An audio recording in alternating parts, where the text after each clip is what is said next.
Over the last several days, attention has focused on a series of filings connected to this case. Much of that discussion has centered on documents that were previously sealed and later unsealed, often framed as a sudden or decisive development. Within those filings, the name Blake Lively appears in connection with how certain documents and correspondence are referenced in the court record. Other materials relate to filings that involve Ryan Reynolds, whose name is also attributed through the way submissions and attachments are listed in the case. Separately, references tied to Justin Baldoni appear through documents and filings associated with earlier stages of the dispute. This video does not respond to the way those names are being framed elsewhere. Instead, it looks at what appears in the court record, how the materials entered it, and where the current moment fits within the broader timeline of the case. When documents are filed, sealed, or unsealed, each step serves a specific procedural purpose. Those steps can affect visibility, but they do not necessarily change the position of a case. Understanding that distinction is essential before drawing conclusions about what any filing represents.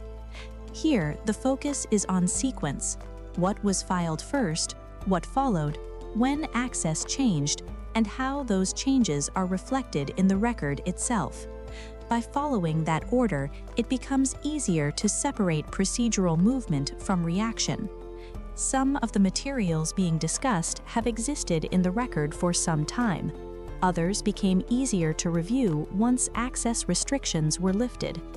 The shift that drew attention was not the creation of new material, but the point at which previously filed documents became viewable together. This breakdown starts with how those filings entered the court record and moves forward step by step. It does not assume outcomes, assign intent, or speculate beyond what the record shows. The goal is to clarify structure and timing before examining the individual stages that followed. From here, we begin with how the filings were made and how they became part of the case. The first step in understanding this stage of the case is to look at how material formally enters the system through a court filing. A filing is the act of submitting documents to the court so they become part of the official process. Until that step occurs, materials may exist privately but are not yet part of the case itself. In this instance, several documents were submitted through filings over time. These documents did not appear all at once. They were introduced at different points, each tied to a specific procedural purpose. Understanding when and how each filing occurred is essential to following the sequence accurately. Some of the materials submitted took the form of letters. Letters can be filed for a range of reasons, including clarification, notice, or response. Once filed, they become part of the case history, regardless of how much attention they later receive. The filing itself establishes their presence in the record. Another important element is the filing date. The date a document is filed determines where it sits in the sequence of events. Two documents discussed together may have been filed days or weeks apart. Without tracking the filing date, it can be difficult to understand the order in which issues were raised or addressed. At this stage, the key point is that filing does not evaluate content. The court does not decide meaning or significance simply because something is filed. Filing establishes that a document exists within the case and can be referenced in later steps. As additional filings occur, earlier documents remain in place. New filings do not replace old ones. They add to the collection of materials that make up the case history. Over time, this accumulation can create a dense record that is not always easy to interpret without following the sequence carefully. Because filings can happen over an extended period, materials that appear connected may actually reflect separate moments in the process. The filing date anchors each document to its specific point in time. That anchor is what allows the broader procedural path to be reconstructed accurately. By starting with how these materials were filed, it becomes possible to understand later developments without assuming they represent a single coordinated action. Each filing stands on its own, defined by when it was submitted and why. After materials are filed, the next part of the sequence involves how information is gathered and preserved through the legal process. One of the central mechanisms in that process is a deposition. Depositions are formal sessions where individuals answer questions, and those answers are recorded for the case. During a deposition, questions are asked in a structured setting, and the responses are captured as testimony. That testimony reflects what was said at the time the questions were asked. Once recorded, it does not change. It remains part of the case regardless of how the discussion around it evolves later. Depositions serve a specific purpose. They allow parties to establish what information exists and how witnesses describe events or communications. They are not findings or conclusions. They are a record of responses given under questioning, preserved so they can be referenced as the case moves forward. It is important to understand that depositions occur as part of a broader discovery phase. Discovery is the stage where information is exchanged and documented so that each side has access to the same underlying material. Depositions are one method within that stage, alongside the collection of documents and other records. The result of this process is the creation of evidence. In procedural terms, evidence is material that has been formally gathered and preserved so it can be examined within the case. Evidence does not carry meaning on its own. Its role is to exist within the record so it can be referenced, compared, or reviewed as needed. At this point in the sequence, no evaluation has taken place. The legal process does not assess credibility or relevance during the act of recording testimony. That assessment happens, if at all, at later stages.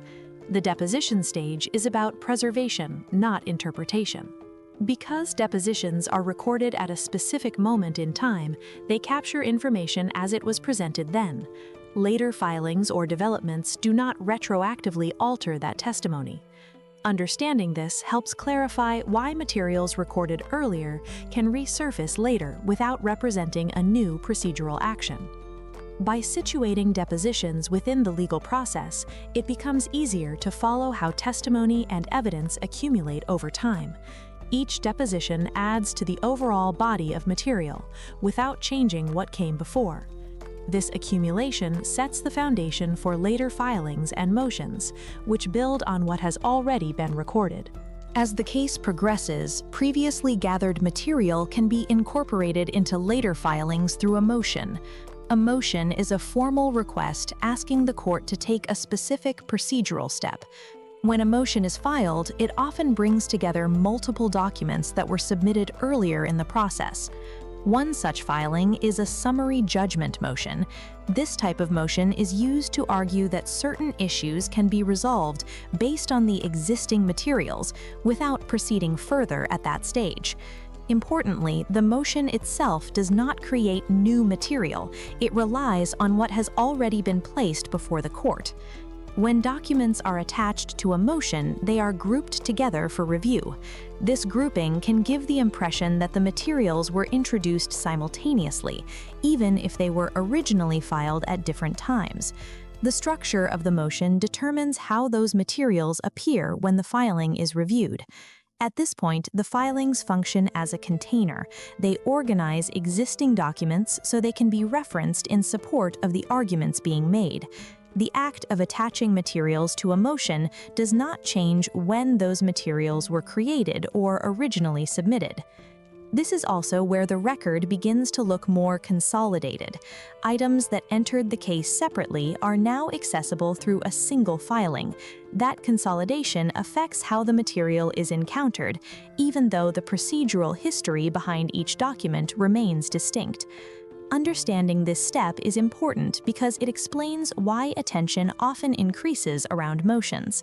When materials that were previously dispersed across multiple filings appear together, they are easier to locate and compare. That accessibility can amplify discussion without introducing anything new procedurally. At the motion stage, the court has not yet ruled on substance. The materials are presented so they can be considered within the framework of the request being made.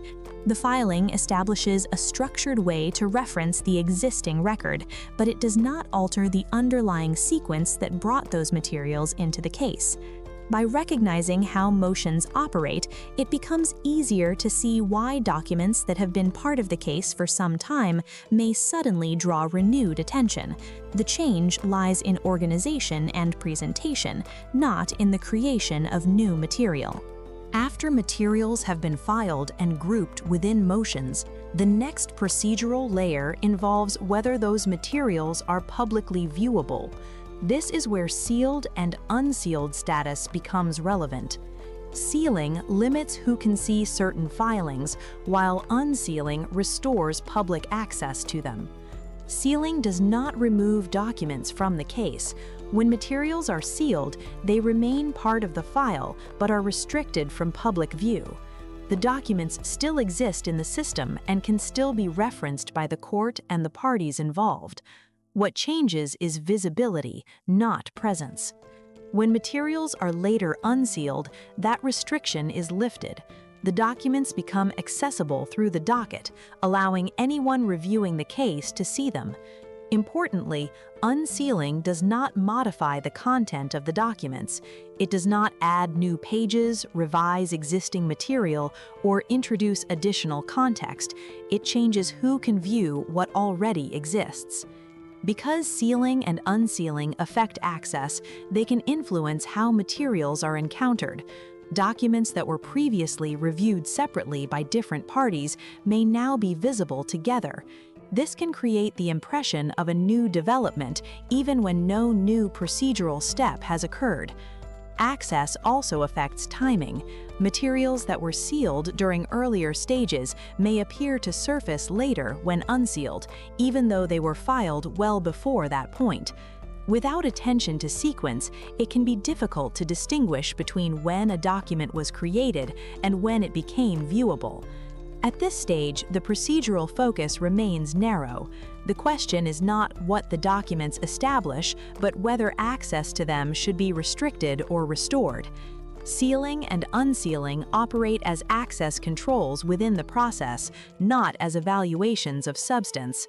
By understanding how sealing and unsealing function, it becomes easier to follow why attention can increase at this point without any change to the underlying materials. The shift is about visibility and access, not about the introduction of new information. At this stage of the case, attention often shifts to the role of the judge and the scope of the ruling that followed. Understanding what a ruling does and what it does not do is essential to keeping the procedural sequence clear. A judge's role at this point is limited to addressing the specific issue placed before the court. The ruling responds to a defined request. It does not automatically evaluate every document in the file, and it does not resolve the broader dispute unless that question is directly presented. In this instance, the ruling addressed how certain materials would be treated procedurally. The judge examined whether the existing status of those materials should remain in place or be adjusted. That examination focused on procedure, not substance. Importantly, a ruling does not rewrite what already exists. It does not add new documents, alter earlier submissions, or reinterpret prior steps. The judge's decision applies to the question at hand and leaves the rest of the case unchanged unless explicitly stated otherwise. This distinction can be easy to miss when a ruling draws attention. Because rulings are formal court actions, they are often read as signals of outcome or judgment. Procedurally, however, a ruling may be narrow in scope and limited to access, scheduling, or handling of materials. Another key point is that a judge does not issue findings simply by ruling on a procedural matter. The ruling does not determine credibility, weigh competing claims, or decide responsibility. It resolves a procedural question so the case can continue along its established path. By keeping the ruling in its proper context, it becomes easier to understand why the case position may remain the same even after a decision is issued. The judge addresses what was asked. Nothing more is implied. At this point in the sequence, the ruling serves as a reference point rather than a conclusion. It marks how a specific procedural issue was handled without changing the overall structure or direction of the case. After the ruling, what often shifts most noticeably is attention. The timeline of the case, however, remains anchored to the same procedural steps that occurred before access changed. Understanding this distinction helps explain why discussion can intensify even when the case itself does not move forward. When materials become easier to view, they are often reviewed more closely and in closer proximity. Documents that entered the case at different moments may now be encountered together. That change in visibility can compress perception, making separate steps feel like a single event when they were not. From a procedural standpoint, the evidence remains unchanged. The materials that were gathered, recorded, and filed earlier continue to exist in the same form. No new submissions are created simply because access is expanded. The sequence that placed those materials into the case stays intact. The timeline clarifies this point. Each step occurred in order. Materials were gathered, submissions were made, filings were organized, and later access was addressed. The later step does not rewrite the earlier ones, it sits on top of them. Visibility can influence how material is interpreted, but it does not alter what the material is. Evidence does not gain or lose meaning because it becomes easier to review. Its role in the case remains defined by when and how it entered the record. This distinction is especially important when evaluating claims that a case has shifted suddenly. Procedural change is marked by new filings, new requests, or new rulings. Increased visibility alone does not meet that threshold. By tracing the timeline carefully, it becomes possible to separate the mechanics of access from the mechanics of litigation. The case proceeds based on what has been filed and ruled on, not on how visible those materials are at any given moment. At this stage, the key takeaway is that the timeline continues forward from the same foundation. Visibility changed, the procedural position did not. At this point, the most consistent reference remains the court record itself. The materials discussed throughout this video entered the case through defined steps and were later reviewed within the same procedural framework that governed them from the start. By following the order in which filings were made and reviewed, it becomes easier to separate reaction from process. The sequence shows how documents were submitted, how testimony was preserved, how materials were grouped within motions, and how access later changed. Each step occurred within the established legal process, and each step served a specific function. What did not change was the foundation of the case. No new materials were created at the moment access shifted. No earlier filings were replaced or revised. The record reflects continuity, not a reset. Understanding that continuity matters because it helps place attention in context. When documents become easier to review, discussion often increases.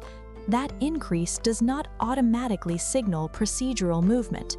The case continues based on what has been filed and addressed, not on how visible those materials are at any given time.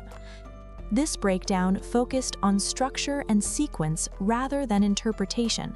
By tracing how materials entered the court record and how they were handled procedurally, it becomes possible to see where the case stands without assuming outcomes or intent. If this kind of step-by-step breakdown is useful, you can like the video or subscribe for future updates.